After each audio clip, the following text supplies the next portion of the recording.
say that I think that on exclusionary Wednesday, we're all about to witness something that goes down. I hope that everybody across the United States and across the world can see what you guys are about to do So to we're talking exclude about the an people asphalt grinder, so you can from keep being your able to testimony say germane what it to is that that they want to please. do. And if you're more interested in dealing with an asphalt grinder, That's what we're discussing right, right I now. understand that, Mayor, I'm not an idiot. Please keep your testimony to the I'm item. gonna keep my testimony before the right council. here, the way it is, right now, No, saying if you that. don't, I will, this is your warning. If you do not. No, you don't. If you do not keep your testimony germane to the item before the city council, that is the long-standing council. Cool, I don't feel that it's Then constitutional you to could talk be asked about to a leave. grinder, or a bridge crane during, city council when people are struggling on the street. Thank you for your testimony. You're welcome. Over 2 minutes. Hello, Mayor Wheeler, I'm Jeff Singer. Like anybody who is something, I'm going to start my testimony with, I'm not an anarchist, but whenever you approach people who are absolutely convinced that government is necessary for proper social cooperation, they invariably respond with the same old tired platitude, what about my roads? I didn't write anything, I'm just kind of winging this. I asked, what about my roads? Well, what about the roads, Mayor Wheeler? You spend so much time equipping your pigs to shoot people, beat people, find people, and extort people. You have somebody today here sleeping in the chamber because they got nowhere else to sleep. You spend all this money on all these things, but you don't spend them on the roads. Over half the infrastructure in the United States, like roads and bridges, is in need of repair. So maybe it is about time you spend some money on something wise. Now, not to counter what my friend Mimi here was saying, but maybe it's about time you start spending money on useful projects. For example, people have this idea in their mind, oh, anarchists, oh my God, bomb throwers, they're gonna break windows. Sometimes. But for the most part, they're stressing to people social cooperation, direct action in your community, how to fix things, how to repair things. And there are a group of people called the Anarchist Road Care Collective who've been in the news. You've seen them? They're running out there and they're fixing these potholes where the government isn't. Anarchists and other people are running out, as Joe Walsh said last week, and feeding your homeless, fixing your potholes, and standing up to and protecting the people from the violent terror of the Portland Police Department. So maybe you should alleviate their struggle. I'm sure they have day jobs, and help them fix these potholes. Buy this asphalt grinder, keep the roads in good repair, so that we as citizens don't have to go out and do it. And that's about it. Thank you. Well, oh wait, excuse me. And I think the city of Portland should officially commend the Anarchist Road Care Collective. Make a public statement that what they're doing is so great. Interested in that? Somebody sleeping in the chamber, if you have that individual come to me afterwards, we will find a place for them tonight. Thank you. Genuinely appreciate that. Great. Sorry. Yes, This is please. what the procurement report and Commissioner Saltzman. A friend of mine was hoping to come to talk about this today, but commented that she doesn't know what time we're going to be getting to agenda items, and so she wasn't able to sit around all day wondering whether this was going to come out. So I will pass on her suggestion, which is obviously a lot of our roads really suffered during the winter that we've just been through. And her suggestion was, until you can get to the fixing all the potholes, what if we outline them in yellow paint so that at least people could try to avoid them? Because I know there's a lot of people who've had both tire accidents and because of that. So I wanted to pass that along. I don't know if it's feasible, but I thought it was a good suggestion. Very good.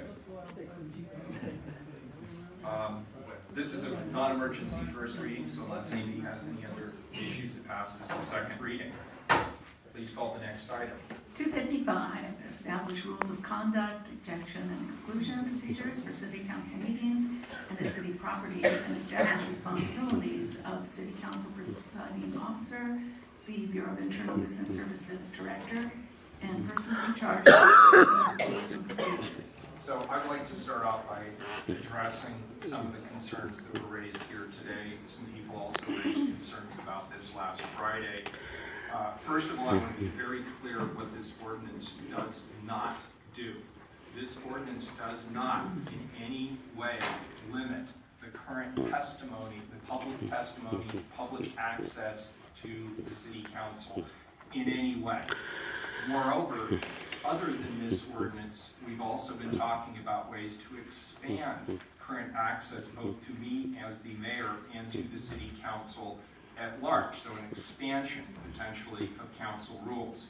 I want to clarify something that was in the press this week. There was a statement made to the effect that I had not been genuine in my interest in meeting with the ACLU. And I know there are representatives here today, so I want them to hear this from me directly.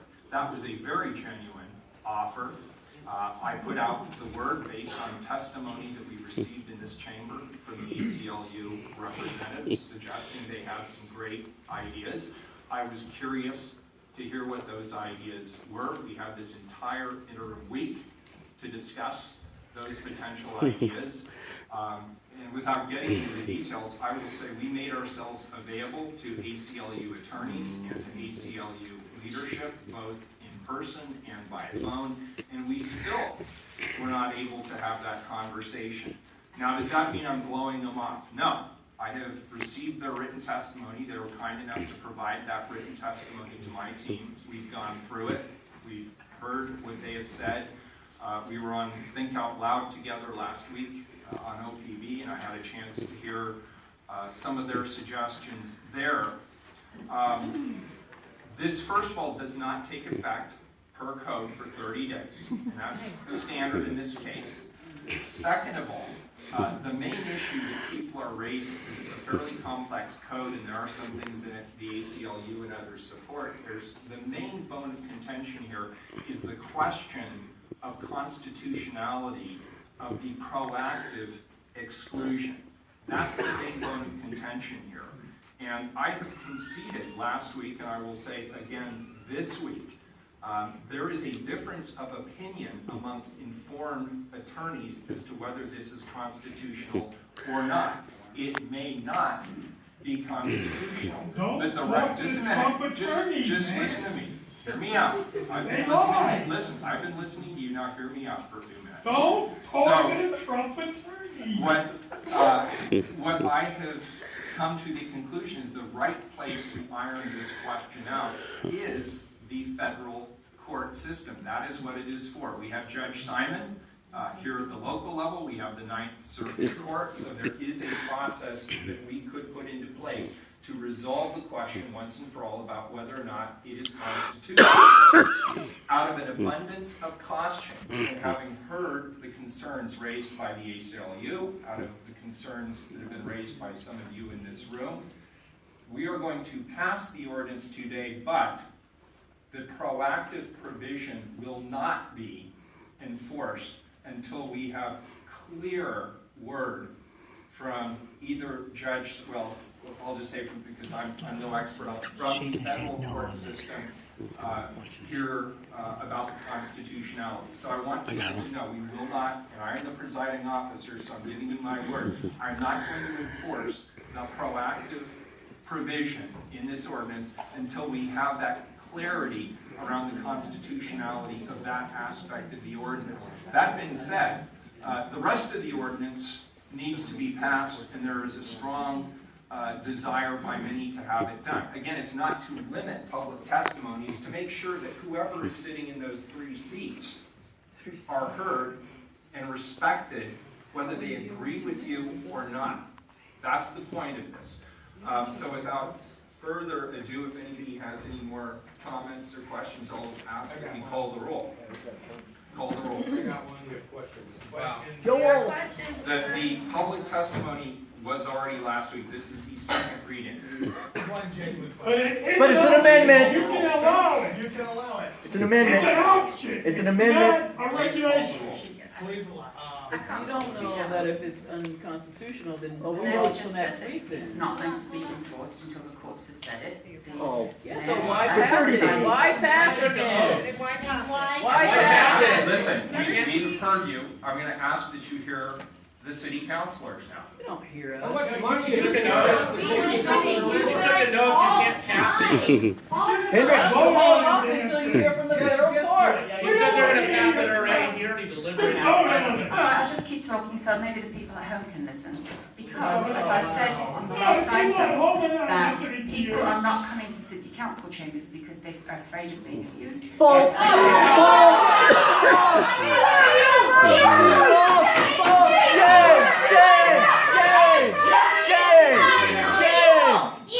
This is your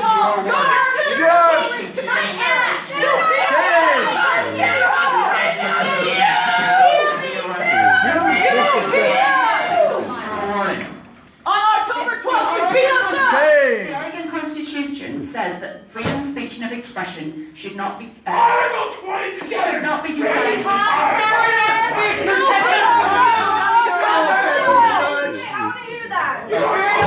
Protect us from you, ACLU disagrees with you. Every person shall be responsible for the abuse. You're a fraud. City attorney's, It's getting good, though. yeah, the city attorney's video too. That's bullshit. You guys beat us up and on Recall!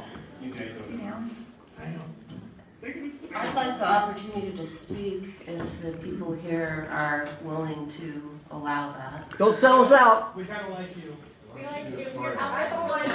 Don't sell us out. Beat us up on You don't have to. Please let the commissioner speak. You've had time, it's her time. You know what's gonna happen. Yeah. I know we've been, Mr. Walsh, I stop interrupting me. Can you deal with him? Come on, Joe, more. We want more, Joe. Tell the latest, Joe, vote back. Let Joe Wall speak. The ruling. No, Let Joe speak. Let Joe speak. Let Joe speak. Let Joe speak. Please, Let Missy do I'd this. like to hear what Sarah has to say. Thank you. thank you. We know what she's gonna say. Sell out. Well, let's hear it. So, several years ago, I took a really great writing class from Christopher Rose at PCC. It was taught seminar style. It was a student-led discussion. There were some simple rules. Come to the class prepared to participate in the discussion. That requires that you do the reading. The other rule was if you dominate the conversation, you lose points, and your grade goes down. As someone who clearly enjoys talking a lot, although I would argue we don't collectively do most of the talking that goes on in this room. That was a really important lesson for me, and it really kind of reset my baseline for participation in group discussions. The city needs to do a better job providing the public with the information they need to make informed decisions and come to this council and provide meaningful commentary on our policies and the work we're doing on behalf of the public. The city also needs to do a better job giving the public opportunities to meaningfully participate and contribute to this work. And I do want to commend the mayor for setting up town halls and for starting these listening sessions. And that's no small thing. We often are working 10, 12 hours a day, 6 or 7 days a week. There is never enough time to finish everything. And there's often not enough time to take a moment to communicate to all of you what we are doing, which is clear to me today because of the fact that so many of you have said things that are absolutely untrue. And I'm going to give you the benefit of the doubt that you are not being intentionally provocative, that you truly believe the things that you're saying, but I want to let you know that you are misinformed on some of the things that you're talking about. The income restriction that I'm trying. I need you to listen in order to do that. So, city council sessions are not town halls, and that's how they're being treated right now. They're limited public forums, and they are not adequate for the public to be truly heard. So I'm committed to increasing those opportunities. That said, the public needs to come to council having done their homework. You can be smug about it, You're not a but teacher. it's not useful for you guys to come here and scream at us about things that are untrue or that we're actually doing. It's a waste of everyone's time, including yours. Okay, respectfully participate in the discussions and not drown out the voices of others.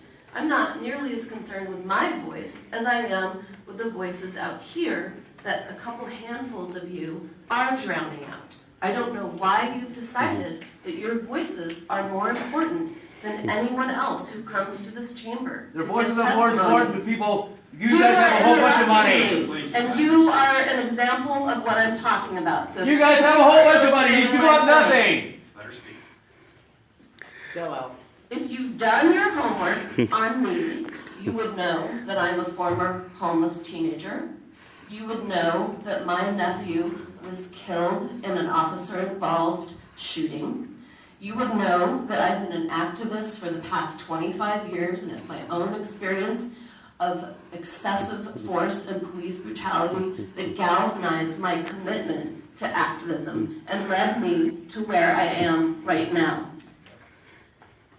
You would know that I'm devoting all the resources I possibly can from my office to deal with homelessness and our housing crisis. You would know that police accountability and use of force is a primary concern to me. Is this working?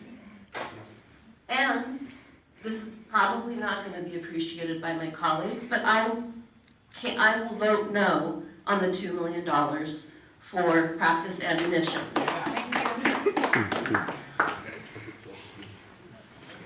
You would know that I've demonstrated a firm commitment to upholding and advancing our civil rights, including freedom of speech, freedom of assembly, and freedom to peacefully protest. And you would know that my office has been open and inviting to all of you, and I don't think anyone sitting here can say otherwise. The fact that I can't single-handedly and immediately satisfy your demands does not mean that we're not listening to you. However, the disruptive, disrespectful, and toxic discourse that has become the norm at our city council sessions are creating a hostile work environment for us and for our staff. It is keeping the council from doing the public's work in a timely fashion. It is wasting public dollars, and it is discouraging and preventing participation by other community members. Show me the data. It is at times undermining my efforts on the very issues you are here to passionately represent. I signaled last week that I could not support the emergency ordinance as is, given the concerns brought forward by the ACLU. The ACLU has not yet offered us reasonable or viable alternative to this ordinance. And the fact that what goes into effect today only serves to define what the disorderly conduct is, it actually narrows it. It restricts us more than it restricts you. And the second piece will not go into effect until or unless it's found to be constitutional. Extend the decision then. Yeah, extend. Extend. We need to restore civil discourse to our discussions. And I'm going to skip this part. I vote aye. I want my vote back. Sell I out. want my Aye, vote the ordinance back. is adopted. I want my vote back. Sell out. Betrayal. Sell out. Item 256. No authorizing exclusions contract for the with people! Lowe's No sponsored dinner exclusions and for the construction of people! No complex supporting exclusions Fifth Avenue for the and people! Fano Creek No Public exclusions Project. for the people! No No exclusions for the people! No exclusions for the people! No exclusions for the people! No exclusions for the people! Shame on you. Recall 10. And you will lose in So, federal here's court. what we're Yes, gonna up at do. We City can Hall on session October since 12th, and now 9:30. they're trying to exclude us. There's a lot of people here who are being disruptive. I think what we'll do, since we don't have an agenda tomorrow, we'll put all this off until tomorrow's regularly scheduled agenda, which will be tomorrow, 2 o'clock in this room. And can all of us be there? All of us. I've got Yeah, we'll be there. on there. We need to make sure there's a quorum will be there. We're all here, therefore we are adjourned. Thank you.